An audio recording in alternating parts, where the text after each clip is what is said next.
Alors, dans la culture du livre, l'identité stable est valorisée, hein, puisque quand j'ai fait mes études en psychiatrie, je crois qu'il y a un problème de pile au micro. Quand j'ai fait mes études en psychiatrie, on me présentait la personnalité idéale comme la personnalité unifiée sous le primat du génital. Ça, c'était la Rolls-Royce de la personnalité, c'est-à-dire la personnalité qui était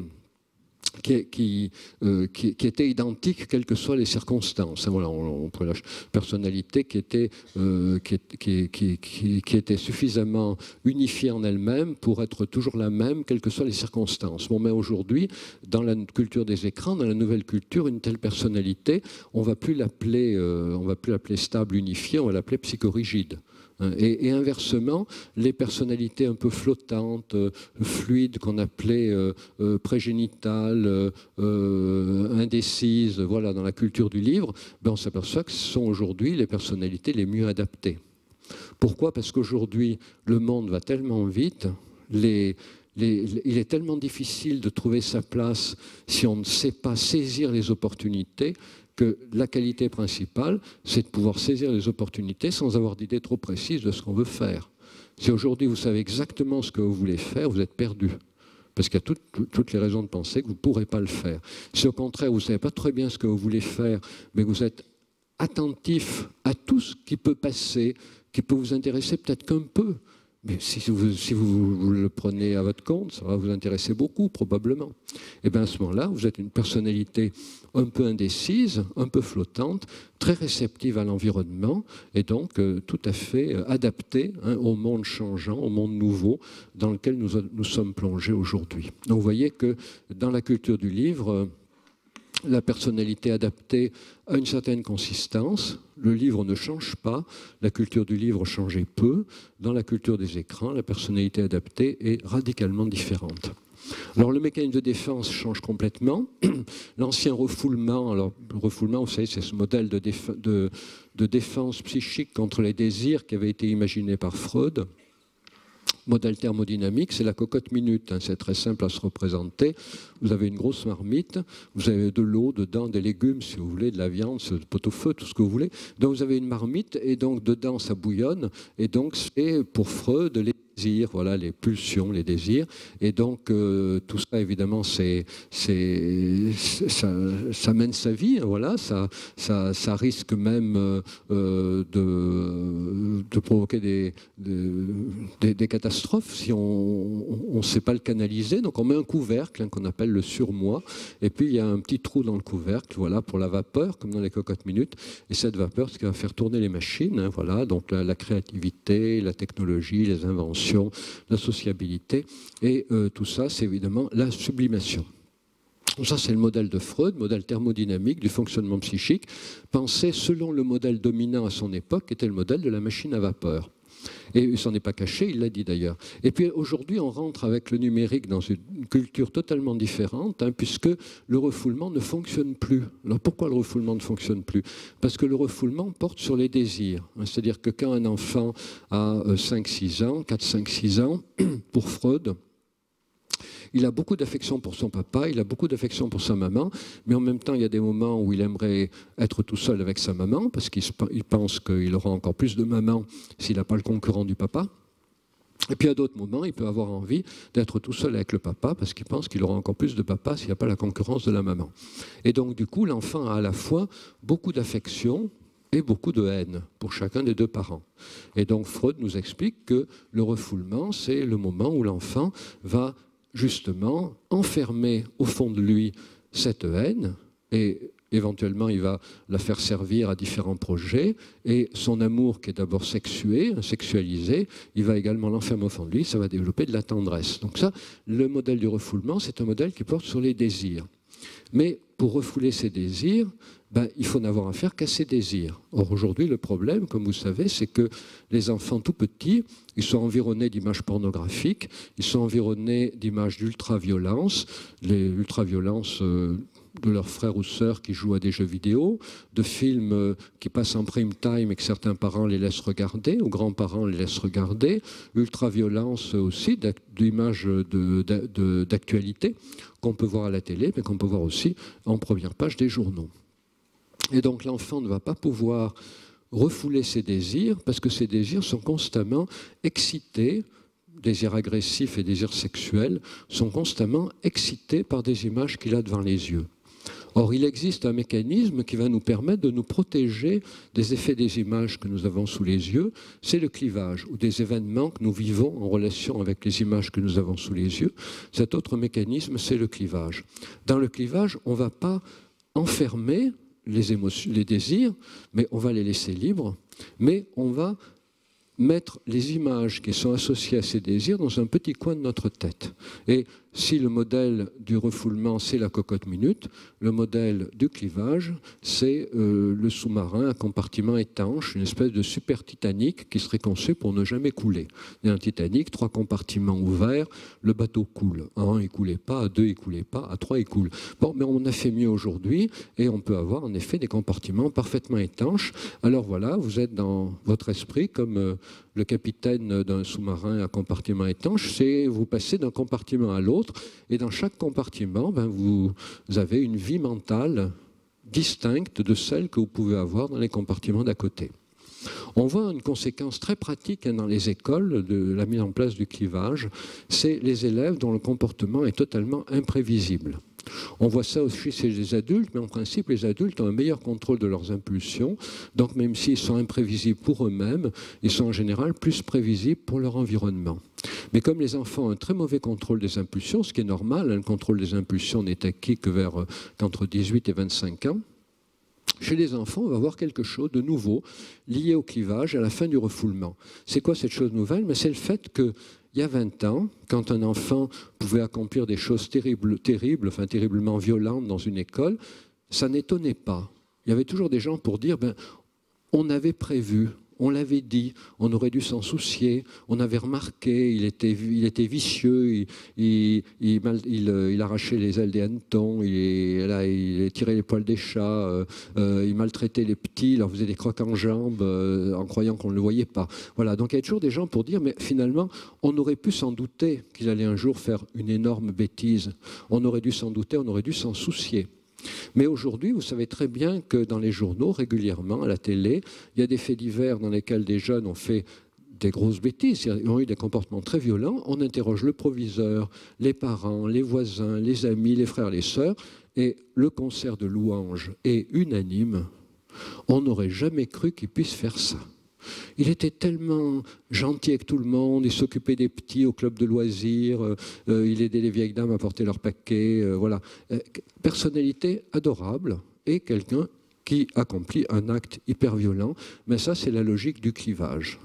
Logique du clivage dans laquelle, quand vous occupez un espace clivé, vous pouvez y avoir un comportement, et quand vous changez d'espace mental, vous vous trouvez dans un autre espace clivé, et vous pouvez avoir un tout autre comportement.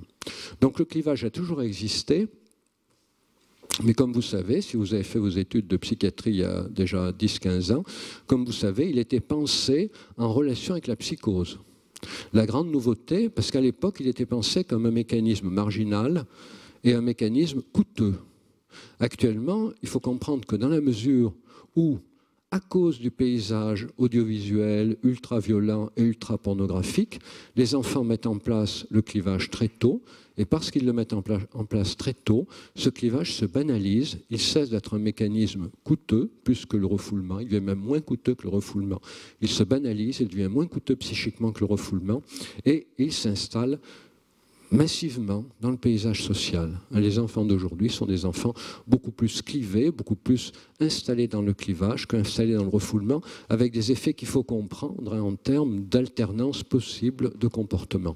Nous sommes tous devenus imprévisibles, moins les adultes que les enfants, parce que nous avons en principe un meilleur contrôle des impulsions, mais globalement, il faut avoir à l'esprit que nous sommes tous devenus imprévisibles.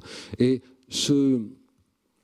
cette alternance de personnalité qu'on trouve dans le clivage, eh bien, c'est quelque chose qui correspond exactement au modèle des écrans, puisque vous savez que dans les écrans, vous pouvez ouvrir un écran devant vous. Bon, par exemple, vous êtes devant un paysage de montagne, voilà, il y a des vaches. Presque en les regardant bien, vous pourriez entendre tinter leurs cloches. Voilà, donc vous êtes là, vous vous installez comme ça dans un paysage, vous êtes devant votre écran, c'est la campagne, c'est le printemps, voilà. Et puis d'un seul coup, votre écran change en une fraction de seconde, en bien moins de temps qu'il ne faut pour le dire. Votre écran change complètement, vous êtes devant une image pornographique ou devant une image de tempête déchaînée. Eh bien, c'est exactement l'image du clivage, c'est-à-dire vous passez d'un état à un autre. La différence, c'est que dans ce que je vous décris, vous passez d'un état mental à un autre par rapport à une image que vous voyez devant vous qui a changé en une fraction de seconde. Dans le clivage, vous passez d'un état mental à un autre en fonction d'une image que vous avez dans la tête. Vous avez une image dans la tête, vous êtes affable, pour une raison qui peut vous échapper à votre environnement. L'image que vous avez dans la tête change complètement. Et vous êtes dans un autre état d'esprit, dans un autre monde, personne ne vous reconnaît, vous êtes une personnalité clivée qui passe d'une identité à une autre. Alors, Ferenczi avait longuement décrit le clivage, hein, ses parents qui sont capables d'être adorables et maltraitants sexuels à un autre moment, sans crier gare, des parents qui sont joyeux et tout d'un coup qui sombrent dans des dépressions noires pour des périodes qui peuvent aller de 3 minutes à un quart d'heure, à une demi-heure, à 1 heure et hop, qui redeviennent joyeux. Voilà. Et donc, c'est des images intérieures hein, qui succèdent et qui font que les personnalités peuvent changer. Quand les enfants ont des parents comme ça, il faut leur expliquer. Hein, voilà. Mais c'est encore une fois quelque chose qui a existé quand Ferenczi l'a décrit, mais c'est quelque chose qui aujourd'hui n'est plus seulement lié à des traumatismes d'ordre sexuel ou d'ordre guerrier, comme à l'époque de Ferenczi. C'est une situation qui est liée tout simplement au traumatisme d'image, hein, lié à l'environnement ultra-pornographique et ultra-violent auquel les tout-petits sont confrontés. Dernière différence dont j'ai choisi de vous parler, dans la culture du livre, eh bien, vous savez que le langage parlé écrit... D'accord. Attendez, je finis là. Dans la culture du livre, vous savez que le langage parlé écrit a un statut d'exception, c'est-à-dire que dans la culture du livre, bien évidemment, tout ce qui concerne le langage parlé écrit est très valorisé par rapport aux autres modes de communication. Et vous savez que ça a donné même à l'extrême l'idée que le processus de symbolisation serait lié au langage. Il y a tout un courant de la psychanalyse qui a lié le processus de symbolisation au langage, alors que dans la culture des écrans qui se développe aujourd'hui, on s'aperçoit qu'il y a beaucoup d'autres façons de symboliser que d'utiliser le langage. J'ai encore un petit mot avant de laisser la parole. Je donne un exemple. Si je me trouve à l'étranger, je me trouve au Japon, les cerisiers sont en fleurs, je suis bouleversé devant les cerisiers en fleurs au Japon, c'est un grand événement là-bas. Et donc je rentre chez moi, j'écris une lettre à ma femme en lui disant j'ai vu les cerisiers en fleurs extraordinaires, ce paysage, voilà, j'écris une lettre. Bon, très bien. Alors ça c'était avant l'invention du téléphone mobile ou du SMS. Un téléphone mobile, je peux lui téléphoner, j'ai vu les cerisiers en fleurs, je suis encore dans le verbal. Invention du SMS, je vais mettre un SMS, voilà, j'ai vu les cerisiers en fleurs, nanana. Et puis invention du MMS, je vais photographier les cerisiers en fleurs, je vais lui envoyer. Alors, et qu'est-ce qu'elle va faire, elle? Si je lui envoie une lettre, je vais se en fleurs, elle va peut-être me dire, même nous dans le jardin, et avec, même chose, téléphone, elle va me raconter, SMS, elle va me l'écrire, MMS, elle va m'envoyer la photographie du jardin. Et donc, de notre arbre dans le jardin qui est aussi en fleurs. Et donc ça, on s'aperçoit aujourd'hui que cette manière de fabriquer une image, et de l'utiliser comme support de communication, c'est une forme de symbolisation à part entière. Le langage peut s'y ajouter, mais pas forcément. Il y a des gens chez lesquels ça suffit. Ils se donnent une représentation personnelle du monde et ils la partagent en fabriquant une image et en la partageant.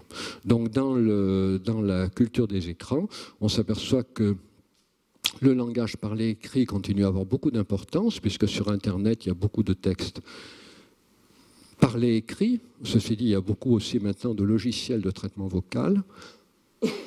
Il y a un film qui sort sur les écrans qui s'appelle Air, H-E-R, on peut aller le voir, hein, qui justement montre l'importance qu'on veut prendre dans les années qui viennent les logiciels de traitement vocal.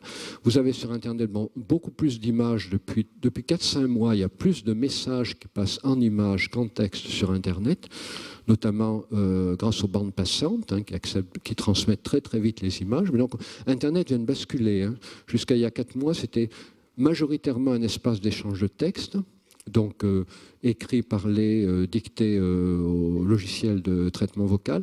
Maintenant, depuis 4-5 mois, c'est plus majoritairement un espace de transmission d'informations imagées.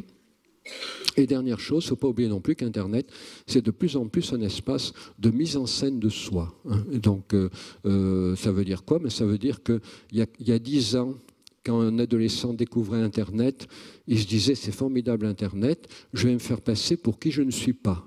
Je vais m'amuser à ruser comme au bal masqué. C'était les premières choses qu'on entendait sur Internet. On va ruser comme au bal masqué, on va se faire passer pour qui on n'est pas. Les garçons vont se faire passer pour des filles et tout ça. On va changer son âge, on va changer son identité. Mais ça existe toujours un peu, mais la nouvelle vague sur Internet. Parce que l'adolescent, chaque nouvelle génération d'adolescents invente ses propres pratiques.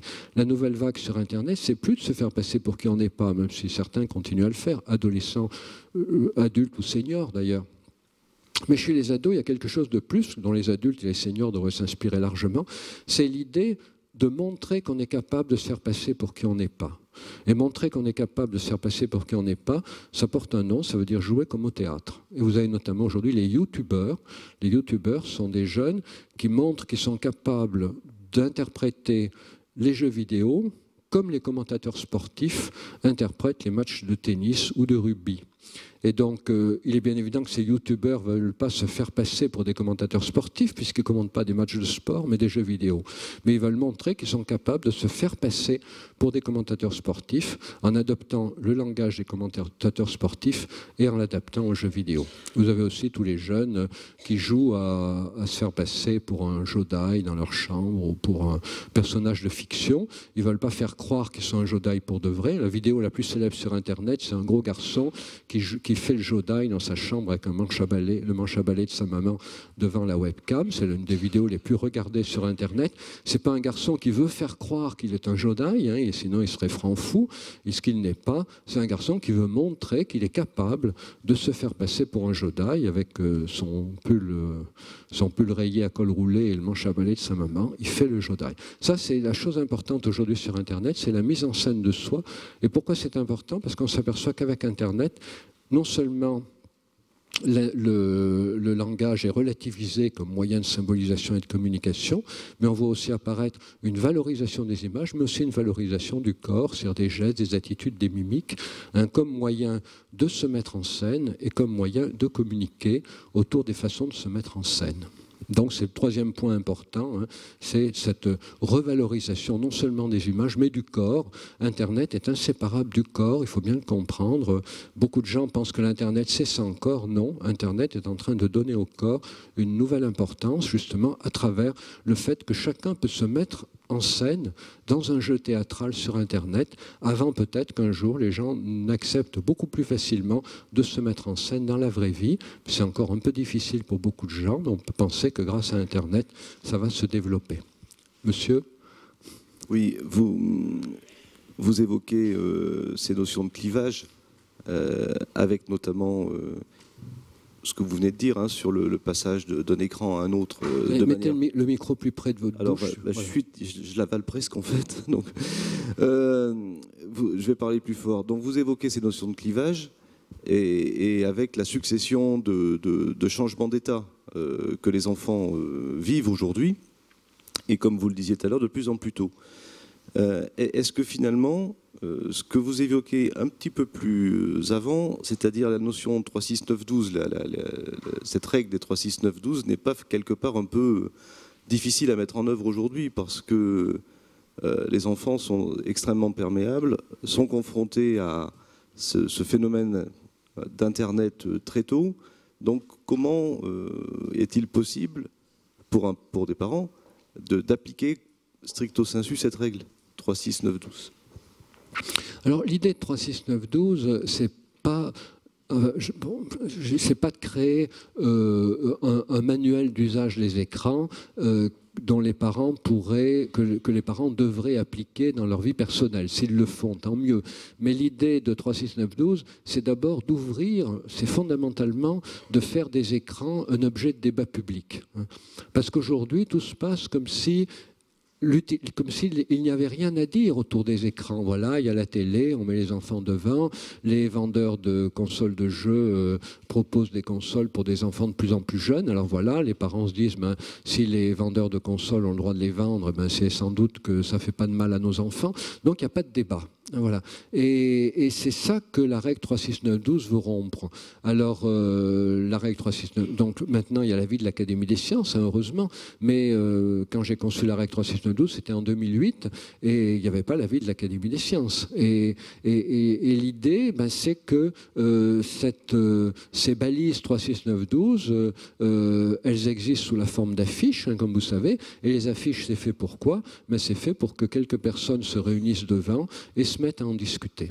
Alors évidemment, c'est très compliqué en pratique. Les parents qui ont installé une télé dans la chambre de leur enfant, j'en vois plein qui me disent, voilà, notre enfant est adolescent, il passe son temps sur les écrans, on est très embêtés.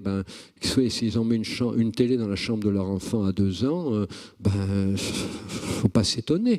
Mais alors en même temps, on va pas leur dire, mais on va revenir en arrière, vous allez enlever la télé quand il avait 2 ans. C'est fait, c'est fait.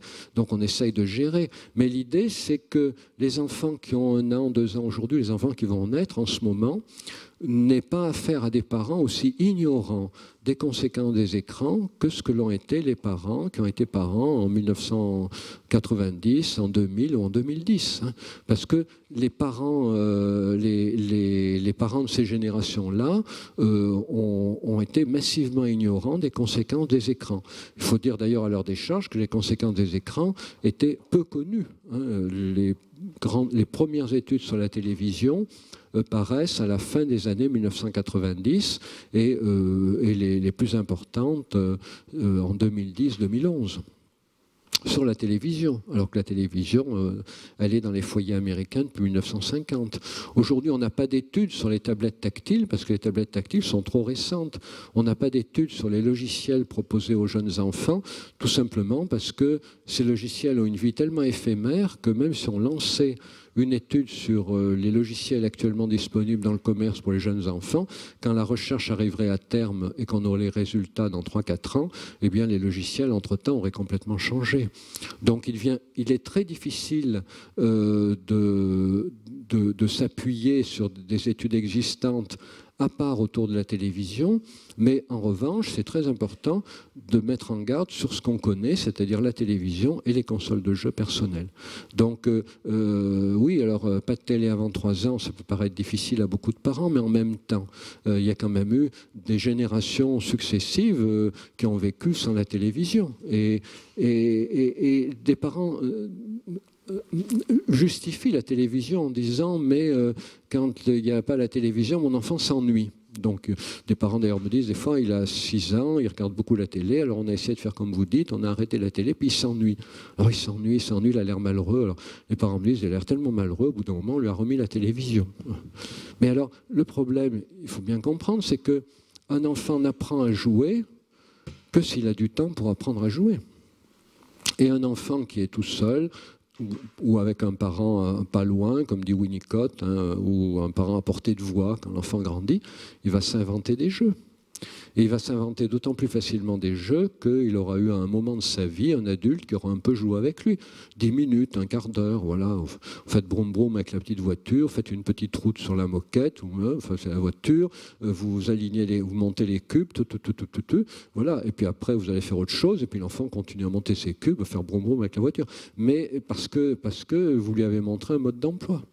Et le problème, c'est qu'aujourd'hui, les parents non seulement ne montrent pas de mode d'emploi des jeux traditionnels, mais en plus mettent l'enfant devant une télé où il est immergé dans un présent permanent, sans avoir sans que ses capacités de mémoriser le passé et d'anticiper l'avenir ne soient mises à contribution. Parce que quand vous alignez des cubes, quand vous alignez 5 cubes les uns au-dessus des autres, ben vous êtes obligé de penser à la meilleure manière de les poser pour que ceux que vous allez poser dessus puissent continuer à tenir. Vous êtes obligé d'anticiper. Même avec 4 cubes, vous êtes dans un exercice d'anticipation. Quand vous regardez la télé, vous n'êtes jamais dans un exercice d'anticipation. Ce qu'il y a à chaque instant est censé être suffisamment gratifiant ou suffisamment éblouissant ou suffisamment hypnotisant pour que vous n'éprouviez pas le besoin d'anticiper quelque chose, parce que si vous anticipiez, vous pourriez anticiper d'arrêter la télévision. Donc il ne faut surtout pas que devant la télévision, vous soyez capable d'anticiper quoi que ce soit. Vous devez être totalement immergé dans l'instant. Et c'est le fait que l'enfant, devant l'écran, soit totalement immergé dans l'instant qui devient délétère à un moment de sa vie où il est particulièrement important qu'il construise à l'intérieur de lui la capacité de se penser, de penser les événements par rapport à une durée, un avant, un pendant, un après, puis dans un second temps, de pouvoir se penser lui-même dans une durée. J'ai eu un avant, j'ai un pendant, j'aurai un après. Il faut bien comprendre que la capacité d'anticiper ces jeux, d'organiser ces jeux en les anticipant, en les plaçant dans une temporalité, c'est ce qui va permettre, ça n'a pas d'utilité en soi, si ce n'est que la retombée, ça sera de pouvoir se percevoir soi-même comme étant inscrit dans une temporalité. Donc voilà, 3, 6, 9, 12, oui, je sais, il y a des parents qui disent, bon, 6, 9, 12, 6 c'est un peu dur, 9, 12 ça va, mais 3, non, c'est trop compliqué. Ben oui, mais si l'enfant n'est pas libre d'organiser ses jeux tout petits, alors ça ne veut pas dire qu'il y a des parents qui me disent, mais alors notre enfant, on lui met 10 minutes de petit ours brun tous les soirs, on le regarde avec lui, est-ce que c'est vraiment toxique? Bien sûr, ce n'est pas du tout toxique. Très bien. Bon, ce qui est encore mieux, c'est d'utiliser une tablette tactile. Dans une tablette tactile, on peut être de part et d'autre. Donc l'enfant, alternativement, regarde la tablette, regarde l'adulte, et l'adulte, alternativement, regarde l'enfant et regarde la tablette. Donc ça, c'est bien. Quand on regarde la télé 10 minutes ensemble, Petit ours brun, chacun regarde Petit ours brun, donc on ne se regarde pas. Donc je dis aux parents, toujours préférer 10 minutes de tablette, de jeux interactifs, voilà, le loup souffle sur la maison en paille du premier des petits cochons, on souffle avec le loup, c'est drôle comme tout, on se regarde, on souffle, voilà. Donc préférer la tablette tactile qui est plus interactive, qui est plus amusante, voilà, à la télé. Mais 10 minutes de télé, 10 minutes, un quart d'heure de tablette tactile avec un enfant, oui, pourquoi pas? Mais le problème, c'est pas celui-là. Le problème, c'est l'enfant qui est laissé seul devant la télé ou laissé seul avec sa tablette tactile. Donc, télé avant 3 ans, ça ne veut pas dire de ne pas utiliser de temps en temps la télé, mieux encore la tablette tactile. Ça veut dire de jamais laisser l'enfant seul devant un écran, de limiter la consommation d'écran à des moments où on est en relation avec lui autour de l'écran. Vous trouverez plein de choses là-dessus. Mais je crois que c'est dans 3, 6, 9, 12. Si, c'est dans 3, 6, 9, 12. Le livre 3, 6, 9, 12, apprivoiser les écrans et grandir. Toutes les expériences américaines, l'expérimentation américaine qui montre que même qu'un enfant, même s'il joue dans une pièce où la télé est allumée, se développe moins bien qu'un enfant qui joue sans la télé allumée. C'est-à-dire même la télé nuit au développement de l'enfant, même s'il ne la regarde pas. Ce qui est facile à comprendre, puisque l'enfant, fondamentalement, il a besoin d'inventer ses jeux personnels, de situer ses jeux personnels dans une temporalité, et quand un écran est allumé, il y a toujours un moment où il y a des bruits, il y a des éclats de voix dans l'écran, il y a des lumières, et l'enfant est distrait de son jeu, et comme il est distrait de son jeu, il sort de son jeu, et il faut un certain temps pour y revenir, et le fait que ces périodes de jeu soient réduites par la distraction que produit l'écran fait qu'il va avoir un moins bon développement. On sait que plus les périodes de jeu d'un enfant sont longues, plus plus on sait que son développement ultérieur sera favorable, et inversement, plus les périodes spontanées de jeu de l'enfant sont courtes, et plus on sait que son développement ultérieur sera défavorable. Et donc la télévision, allumée dans une pièce où joue l'enfant, réduit considérablement la durée des périodes de jeu spontanées de l'enfant. Donc c'est comme ça qu'on en déduit que c'est nocif pour l'enfant. Voilà. Donc ouais, ça oblige à fonctionner autrement. Mais bon, vous savez, ce qu'il faut, c'est dire qu'on adore les écrans. Moi, j'adore les jeux vidéo, j'adore les écrans. Et c'est bien parce que je les adore que je pense qu'il faut que pour utiliser correctement les écrans, il faut avoir bien intériorisé les repères d'une temporalité personnelle, et malheureusement, des écrans trop tôt introduits dans la vie de l'enfant ne lui permettent pas. C'est pour ça qu'il y a la métaphore diététique, hein, voilà. On dit aux parents, on n'introduit pas les viandes dans le biberon, on ne met pas des bouts de viande dans le biberon du bébé, hein, voilà, les parents vont rigoler. Bah oui, bien sûr, hein, on demande de lui donner du lait. Bah, les écrans, c'est pareil. Hein. Éventuellement, si on met de la viande, eh ben on va la piler, on va la couper en tout petits bouts, tout petits bouts. Eh ben les écrans, c'est pareil. Si on montre des écrans aux jeunes enfants, à 3 ans, on va les couper en tout petits bouts. Ça veut dire qu'on va montrer une toute petite séquence, puis après on va en parler, on va mettre la digestion. Voilà. Donc prendre la métaphore diététique, hein, généralement elle est bien comprise par les parents. Il ne faut pas oublier que la bonne alimentation du bébé, ce n'était pas acquis en 1914. Hein. Quand on lit les anciens carnets de santé, il y a même écrit qu'il ne fallait pas triturer le crâne du bébé pour lui donner la forme qu'on avait envie de lui donner. Je veux dire, les parents ont besoin d'être éduqués. Hein. Ils ont besoin aujourd'hui d'être éduqués autour de la question des écrans, comme ils ont été éduqués dans le tripotage du crâne de leur bébé au début du XXe siècle, et comme ils ont été éduqués à la diététique dans la deuxième partie du XXe siècle. Ben, la première partie du XXIe, il va falloir éduquer à la consommation d'écran. Pour que les enfants soient capables de profiter de tout ce que les écrans peuvent donner. C'est ça l'idée. Pour profiter de tout ce que la nourriture peut donner, et ben, il ne faut pas commencer à mettre de l'alcool dans le biberon. Voilà. Et ben, pour profiter de tout ce que les écrans peuvent donner, il ne faut pas commencer à mettre de la télé dans la chambre de l'enfant. C'est l'idée toujours, hein, que c'est pour profiter au mieux. Ce n'est pas du moins, c'est du plus.